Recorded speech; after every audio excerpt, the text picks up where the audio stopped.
Hello student, जैसा कि आप सबको पता है कि हम लोग जो है सेकेंड ईयर ITI मैथ में स्टैटिक यानी सेकेंड चैप्टर पढ़ रहे हैं और हमने इसमें मीन के बारे में पढ़ा कि हम माध्य कैसे कैसे ज्ञात कर सकते हैं और हमको माध्य किन किन तरह से दे सकता है ज्ञात करने के लिए।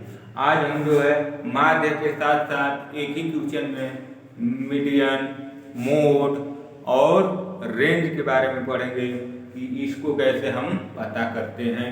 तो आइए, सबसे पहले हमें एक क्वेश्चन दिया हुआ है कि 8, 7, 6, 4, 12, 18, 21, 24 और 10, इसका अगर हमें मीन निकालना होगा तो मीन कैसे निकालेंगे। तो मीन निकालने के लिए यानी मीन निकालने के लिए y बार बराबर हम बताए थे कि जो भी संख्याएं देंगे उन सभी संख्याओं का आपको क्या पता होना चाहिए, योग, यानी हम सबको जोड़ देंगे। इस सम को जोड़ेंगे कि टोटल हमारा योग कितना रहा है।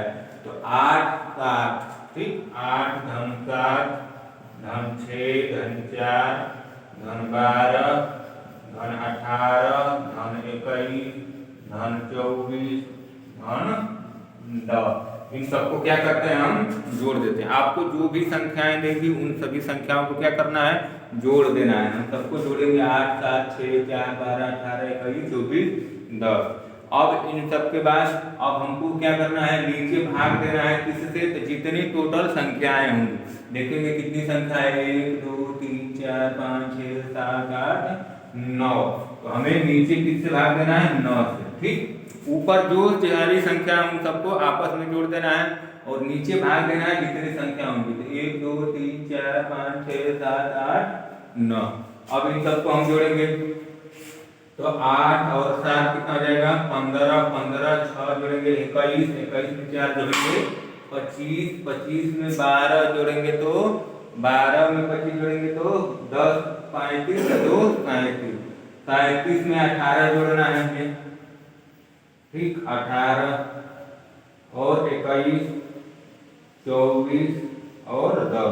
अब इनको जोड़ेंगे तो 4, 1, 5, 8, 13, 7, 20 का 0 हाथ से लगेगा 2, 1, 2, 3, 2, 5, 6, 6, 3, 9, 10, 11, यानी 110 आ रहा है।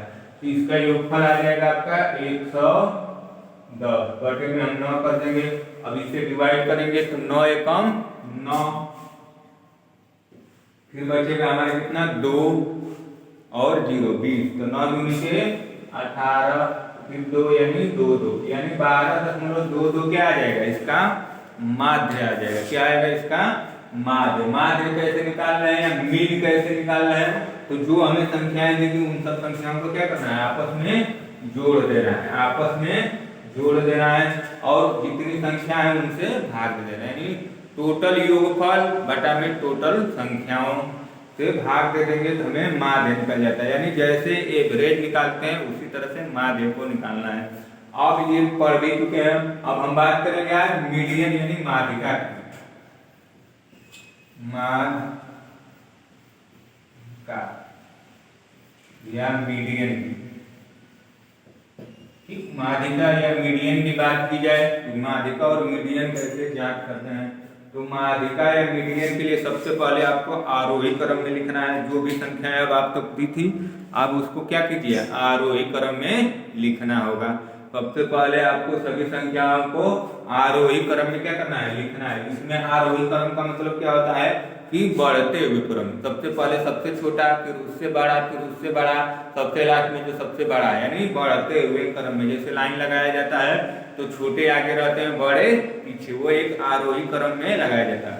तो हम इसमें आरोही क्रम में लगाएंगे तो सबसे छोटा पहले लिखना पड़ेगा। तो 4 सबसे छोटा है तो 4, फिर इसके बाद 6, फिर 7, फिर 8, 8 के बाद ये हो गया चारों, इसके बाद 10, 10 से बड़ा कौन है तो 12, 12 से बड़ा कौन है तो 18, 18 से बड़ा कौन है 21, 21 से बड़ा 24। इस तरह से हम लिखेंगे। कोई देखिए इधर उधर नहीं। इसको पता करने के लिए हमने सारी संख्या लिख दी है। कैसे पता करेंगे, जोड़िए 1, 2, 3, 4, 5, 6, 7, 8, 9। 9 यह भी है और 9 यह भी था, यानी संख्याएं हमेशा बराबर होनी चाहिए। तो हम सबसे पहले क्या करेंगे, माध्यिका निकालने के लिए आपको आरोही क्रम में लिखना है। क्या करना है? आरोही क्रम में लिखना है। अब ये दो तरीके से निकलता है। अगर ये संख्याएं विषम है, ये संख्या विषम है, ठीक, कौन सी संख्या? ये जो गिन रहे हैं 1 2 3 4 5 6 7 8, अगर ये विषम है तब क्या करेंगे? तो n प्लस 1/2 वहां पद हो जाएगा। n प्लस 1/2 वहां पद आपका क्या होगा? इसका माध्यिका होगा। n क्या है यहाँ पर? तो पदों की संख्या। पद कितने थे? 1 2 3 4 गिने तो कितना है? 9। यहाँ करेंगे 9 और इसमें जोड़ेंगे 1 10 बटा में 2, यानी पांचवा पद। 5 नहीं, कौन सा? पांचवा पद, पांचवा पद। 1 2 3 4 5, पांचवा पद क्या है? 10 है। इस विषम अगर आ रहा है तो उसका माध्य क्या होगा? 10 हो जाएगा, उसकी माध्यिका 10 हो जाएगा, ठीक। यहाँ एवरेज हमको नहीं निकालना है, हमको क्या करना है? माध्यिका का मतलब इसके बीच में कौन सा पद आएगा। अगर इस तरह से जो संख्या ये लिखी है तो इसको बीचों बीच वाला कौन सा पद है, इसलिए हमने इसको आरोही क्रम में लिखते हैं। अगर विषम है तो इधर से देखिए, एक इधर, इधर से 1 2 3 4, इधर से 1 2 3 4, तो बीचों बीच कौन पड़ रहा है? 10, तो 10 हमारा माध्य हो गया। अगर बात करें डायरेक्ट फॉर्मूले से तो आपको पता होना चाहिए कितनी संख्या 1 2 3 4 5 कितनी थी? तो हमारी 9 संख्याएं थी। तो 9 प्लस 1 बटा में 2, तो 9 प्लस 1 बटा 2 वहां पद, वो वाला पद होगा, न कि इतना।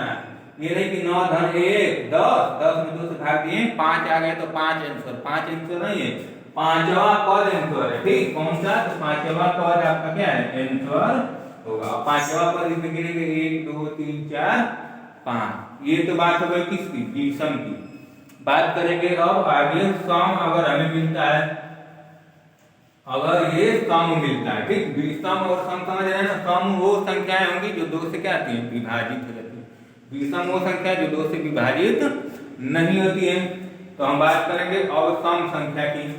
तो सम मान लेते हैं, इसमें 24 और एक संख्या दे देता आपको 26, एक और संख्या दे देता 26। तो यहाँ 24 के बाद क्या आ जाता है? 26। अब यहाँ संख्या कितनी हो गई? तो 1 2 3 4 5 6 7 8 9 10 हो गया, यानी सम संख्या हो गया है। क्या हो गया है? सम संख्या हो गया है। तो यहाँ आपको क्या करना रहता है? सम संख्या अगर आ जाएगा तो n/2 पद प्लस n/2 प्लस 1वां पद का एवरेज, यानी औसत बटा में 2 करना रहता है। इसका एवरेज आपको लेना होता है। अब देखिए 1 2 3 4 5 6 7 8 9 10, पदों की संख्या कितनी है? 10, यानी यहाँ n का मान कितना हो गया?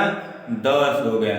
तो 10 हो गया तो 10 बटा में 2 बनना था पांचवा पद, 10 बटा में 2 वहां पद प्लस यहाँ पे भी 10 बटा में 2 प्लस 1 वहां पद। अब इन दोनों का क्या करना है? आपको एवरेज लेना है। तो 10 में 2 से भाग देंगे, कितना बचेगा यहाँ पे? 5। यहाँ कर देंगे हम क्या? पांचवा पद। और यहाँ भी 10 में 2 से भाग देंगे तो आपका क्या हो जाएगा? 5 ये हो गया। अब 5 में 1 जोड़ेंगे तो 6 हो जाएगा, यानी ये 6वां पद हो गया। तो पांचवा पद प्लस 6वां पद जो है उसमें 2 से भाग देना है। नहीं कि 5 धन 6 कर दीजिएगा 11 में 2 से भाग देंगे, नहीं, ये नहीं करना है। आपको पांचवा पद निकालना है। 1 2 3 4 पांचवा पद ये हो गया, और छठवां पद 1 2 3 4 5 6 ये हो गया, यानी 10 और 12 को जोड़ना है। तो हम यहाँ लिखेंगे 10 धन 12 बटा में 2। 10 और 12 को जोड़ेंगे तो कितना आ जाएगा? 22। ठीक, हमारा यहाँ आंसर आ रहा है, दिख रहा है ना? 22 बटा में 2, यानी कितना? 11। यानी इसका जब मीडियन निकालेंगे 11 हो जाएगा। ठीक, इसका मीडियन 11 और इसका 20 आया था तो मीडियन 10 आया था। ठीक, 11 और 10। तो हमने समझा क्या माध्यिका कैसे ज्ञात किया जाता है। माध्यिका कैसे हम ज्ञात कर रहे हैं। माध्यिका ज्ञात करने के लिए दो चीजों पे ध्यान देना है। एक, इसमें जो भी संख्याएं हमको दे रही है उसको पहले करना है आरोही क्रम में। किस क्रम में? आरोही क्रम में। आरोही क्रम कहने का मतलब बढ़ते हुए, सबसे पहले छोटी, उससे बड़ा, फिर उससे बड़ा, फिर उससे बड़ा। तो इस तरह के क्रम को आरोही क्रम कहते हैं। जब आरोही क्रम में लिख लेंगे तो हमको गिनना पड़ेगा कि सम है कि विषम। मैंने जो हम गिन रहे हैं, जो संख्या हमको मिल रही है, 10 मिल रही है, 13 मिल रही है, 25 मिल रही है, संख्या जो मिल रही है सम मिल रही है कि विषम। तो हमने 1 2 3 4 5 6 7 8 9 10 10 जब गिना तो 10 क्या है, 2 से भाग देंगे तो पूरा पूरा कट जा रहा है, तो सम संख्या है। अगर सम संख्या है तो इसकी माध्यिका कैसे ज्ञात करते हैं? तो n बटा 2वां पद धन n बटा 2 प्लस 1वां पद। ठीक, प्लस 1वां पद। ठीक, n मतलब यहाँ टोटल संख्या, तो 10 था तो 10, 10 बटा में 2, 10 में 2 से भाग देंगे तो कितना आएगा? 5, तो 5वां पद। यहाँ 10 रखे, 10 में 2 से भाग दिए तो 5, 5 में 1 जोड़ दिए तो 6, यानी 6वां पद। तो 5वां पद में प्लस 6वां पद, 5वां में 6वां पद जोड़ेंगे तो यहाँ गिनेंगे 1 2 3 4 5, 5वां पद 10 आया है, 1 2 3 4 5 6, 6वां पद 12 है, 10 और 12 जोड़ेंगे तो 22। अब 22 का एवरेज यानी 22 बटा में 2 यानी 11 आ गया। अगर ये विषम होता तो हमको कुछ नहीं करना है, n प्लस 1वां बाई 2वां पद। तो n कितना था? 9, 9 में 1 जोड़ दिए 10, 10 में 2 से भाग दिए 5वां पद। ये आंसर नहीं, ये वाला पद आंसर है। तो हम गिनेंगे 1 2 3 4 5, 10 आएगा, वही हमारा आंसर हो जाता है। अब हमने मीन समझ लिया, मीडियन समझ लिया। अब मोड यानी कि बहुलक को भी समझेंगे और रेंज को भी समझेंगे अभी। ठीक, तो हम लोग अब समझेंगे कि मोड यानी कि बहुलक क्या होता है। तो हमें ऐसे संख्याओं को माध्य और माध्यिका निकालना सीख लिए हैं। अब इसी तरह की संख्याएं हमें देंगी ढेर सारी और पूछता है बताइए इसमें बहुलक क्या है। बहुलक यानी बहुत सी संख्याएं, इसमें जिस संख्या की अधिकता होगी, ठीक, जो संख्या सबसे अधिक बार आ रही होगी वही उसमें क्या होती है? बहुलक होती है। जैसे यहाँ पे हमने संख्याएं लिखा है 3 7 6 4 3 2 1 5 6 7 8 7 6 4 3 2 1 1 2। तो अब इसमें हमको पता करना होता है कि कौन सी संख्या सबसे अधिक बार आई है। इस चीज को पता करने के लिए सबसे आसान तरीका अगर है तो वही तरीका है कि हमें इसको फिर से अवरोही क्रम में क्या करें? लिख दे। अवरोही क्रम का मतलब पहले सबसे छोटी, फिर बड़ी, फिर बड़ी, फिर बड़ी। तो सबसे छोटी यहाँ देखी जाए तो कौन सी संख्या है? 1 है। तो हम देखेंगे 1, एक 1 हम लिख लिया। इधर से चलिए, एक 1 ये हो गया। फिर आगे जाएंगे तो यहाँ एक 1 है और एक, यानी 2 बार 1 यहाँ है। हम 1 एक और 1 एक 1। अब इसके बाद देखेंगे 2 है, इसमें देखिए 1 2 फिर 1 2, यानी 2 2 है, दोनों 2 को यहाँ लिखिए।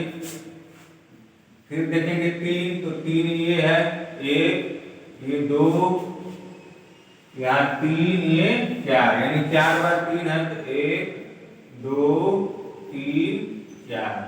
अब 4 को देखेंगे तो 1 4 ये है। आगे देखिए तो 1 4 ये है, इसके आगे कोई 4 नहीं है, 2 बार 4 है। 5 की बात की जाए तो 5 यहाँ पर है और आगे कहीं 5 नहीं, यानी 5 एक बार है। बात करेंगे 6 की तो ये 6 है, इसके बाद ये 6 है 2 बार, ये 3 बार, यानी 3 बार भी 6 भी है। 7 की बात की जाए तो 1 बार 7 और 2 बार 7, 3 बार इधर नहीं है, 3 बार 7 भी है, 7 7। अब बात करेंगे 8 की तो ये सब हो चुका है, ये भी हो गया, ये भी हो गया। 1 बार 8 है, इसके आगे कोई नहीं है, यानी 1 बार 8। अब कोई संख्या छूटी है या लिखा गया है, इसका कैसे पता करेंगे? तो काउंट करेंगे 1 2 3 4 5 6 7 8 9 10 11 12 13 14 15 16 17 18 19, यानी टोटल संख्या कितनी है? 19।